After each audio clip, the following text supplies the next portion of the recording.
Hello， 大家好，今日我會用本地食材煮一個湯，呢種咧叫歐洲防風，一般會叫做歐防風或者防風根嘅。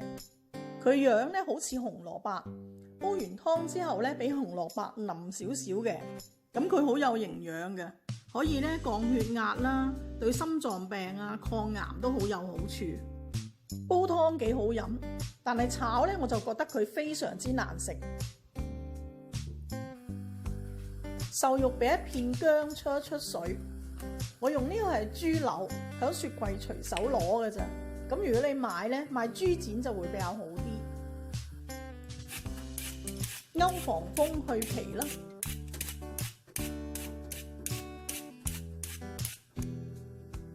呢個紅蘿蔔煲湯呢可以唔使去皮嘅，不過呢我屋企人就想去咗啲皮佢。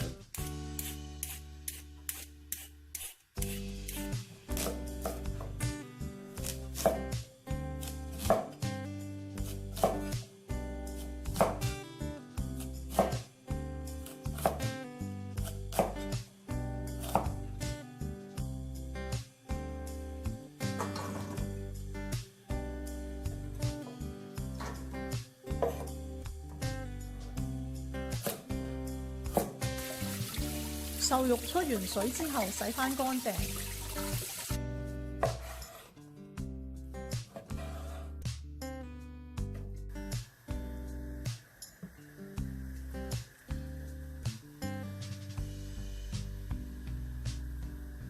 水滾之後俾一片薑，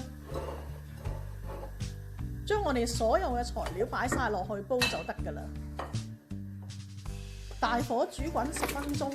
然後轉小火煮50分鐘。呢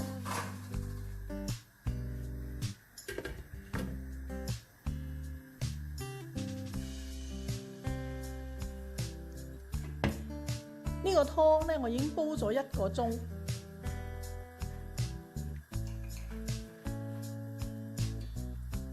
落返適量嘅鹽調味。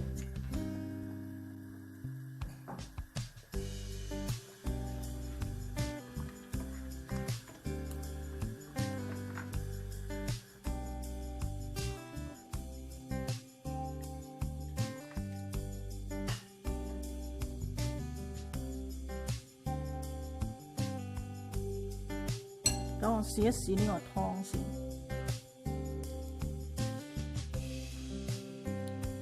呢個湯嘅味道咧係唔錯嘅。試一試呢個防風，呢個係歐防風。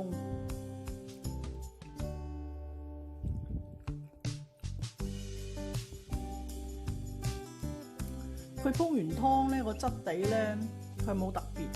佢亦都冇乜特別難食嘅味，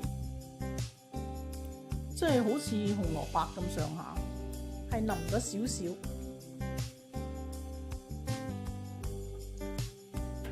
但係如果你炒餸咧，我嚟做配菜咧，佢真係好難食，係超級難食。